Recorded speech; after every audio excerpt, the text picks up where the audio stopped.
Hello everyone. I hope you're all well and having a lovely day. My name is Avtaar and you're very welcome to Avtaars World. Today's recipe is delicious vegetable pulao. Now this is going to include loads of vegetables together with some of these spices, and it makes a beautiful, the most delicious comfort food that everybody enjoys in any meal.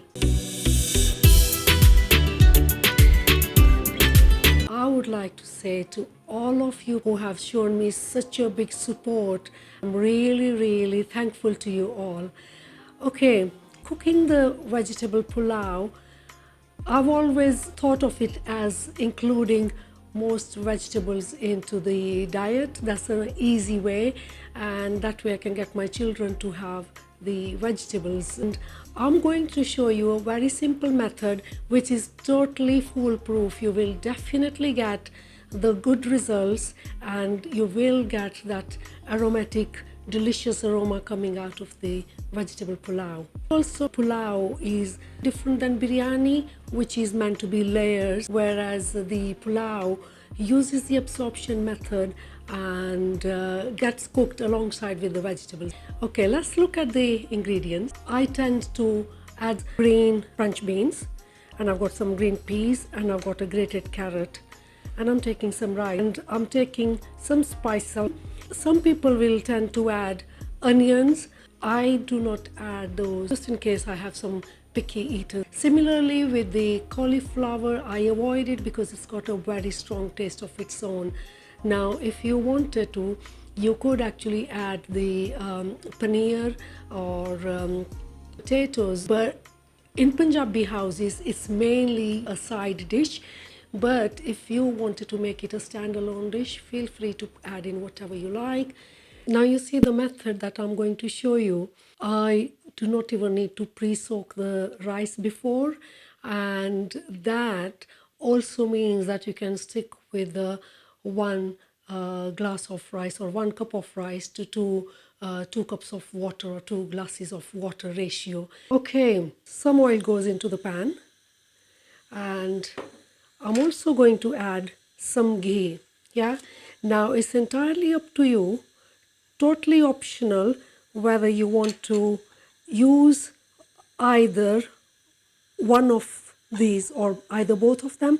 Now if that was my mum, she would tell me that the best taste that comes out of the pulao is what ghee makes it. Add the cashew nuts. Yeah, turn the heat down. I'm taking some star anise, which I've broken it into little pieces because I want the oil to get totally infused with the flavors that come out of that. Some cinnamon sticks, some cloves, yeah, and bay leaves. And I'm also going to add a black cardamom, which I'm going to quickly open it so that all the seeds are out of the pod, and also add the salt to this. Mix it together, and that heat was enough there. I can see some of the cashew nuts are already turning into nice color. I just want them to absorb the flavor. Into the mixture goes the beans. I'm using them directly from frozen, and if you may have fresh ones, you may want to use those. Yeah, and I'm just going to make sure, turn the heat up now, and make sure that beans are actually absorbing all those flavors of those spices in there. In the meantime, I'm going to turn the kettle on. Into this, I'm also adding my peas. Again, I'm using the frozen ones as I haven't got the luxury of the fresh ones, but if you have, by all means use the fresh.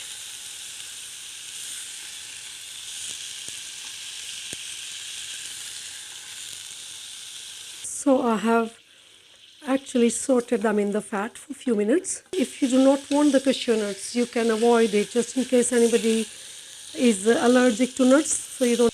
My mother was a person who always had so much trust in the ghee about its flavors and the properties and the fact that the food comes out most delicious. I am more health conscious, so I have just put in tiny little bit ghee rather than putting right at the end. I've actually put it into the beginning so that all the vegetables will get cooked in the ghee, so that flavors go in there. And I'm using extra virgin oil. It's entirely up to you. You may just want to use any cooking oil into those vegetables. They're already sauté, and I'm going to add double the amount of my rice. So that's 1 glass in there, and I'm going to add another glass. The quantity of the vegetables doesn't really matter as much. It's entirely up to you how many vegetables you add to, so the water ratio will not make difference to the quantity of the vegetables. So I'm going to let that start boiling while I'll go and wash the rice in the cold water. So while the water was being boiled, that gave me enough time. It's simmering, as you can tell, to go and wash the rice. Now, you see, the whole beauty about pulao is the fact that each grain of rice should be cooked thoroughly, and you could be able to see them. They should all be in the full intact shape, and they should be all individual grains. And then you have the vegetables to enhance the taste of the rice. As soon as you wash the rice, they are at the very, very delicate stage then, and I do not want to keep on stirring it, because if you do that, what that causes is the rice to start breaking, and you are going to lose that beauty about the pulao there. So that is on the high heat and it is simmering, and I'm going to let that simmer until majority of the water has been absorbed by the rice. So that'll be like roughly about 5 minutes or so.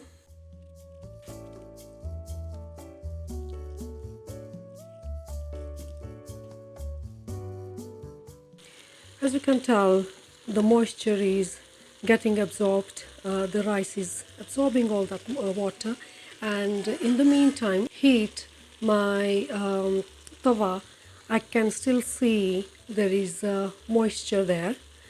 Now put that tawa or a pan or griddle if you have one, and cover the rice, and I'm good for another 10 minutes while turning the heat down, yeah, on the low, and I can leave them. I know they will not get overcooked. What happens is, when you are actually soaking the rice, depending on the type of rice that you are using, and then you have to figure out how much water to add. And like I said, when you keep on stirring them again and again, the rice, when they are pre-soaked, they are at their very, very fragile state, and the more you stir, you're going to end up breaking them, and the idea is to keep the whole grain intact as it is. Rice have been gently steaming away for roughly about 8 to 9 minutes, and what you can do is, if you stick that in, you can tell there is bit of moisture there, and also when you press it, they're kind of al dente at the moment. Put carrots on there, they will release some moisture, and because they're not going to get cooked that much, so they will actually bring in the nice texture, brings in a nice color as well. Just going to leave that for a couple of minutes only, just so that my carrots get done. The rice are releasing that most delicious aroma, together with those aromatic spices that I've added to it. Just like the way we test the cake, my knife is coming out very clear. There is no moisture So that means they're done, and I can turn the heat off, take them away, the pan away from the rice, because I do not want them to overcook them. If you try pressing the grains, they are completely mushy. Yeah, you do not feel that grain in them. What is also to observe is the fact that the lower part of the rice are totally thoroughly cooked apart from the top layer. So this is why it's quite important. Now just turn them upside down very, very gently. Yeah, and I will plate them. As you can tell, my pan is like that, so I haven't burnt any. So there you go. I have a cooked plate of mixed vegetable pulao, and look at those beautiful, each grain is absolutely separate. Yeah, and they're not lumpy, they're not mushy, they're not sticking to each other, and every grain is in the intact shape that it was once put it into the water.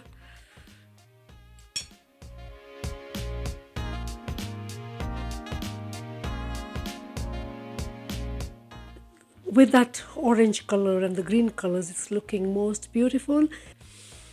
I hope you've enjoyed cooking with us, and thank you very much for being with us on Avtaars World. Until next time, God bless you all.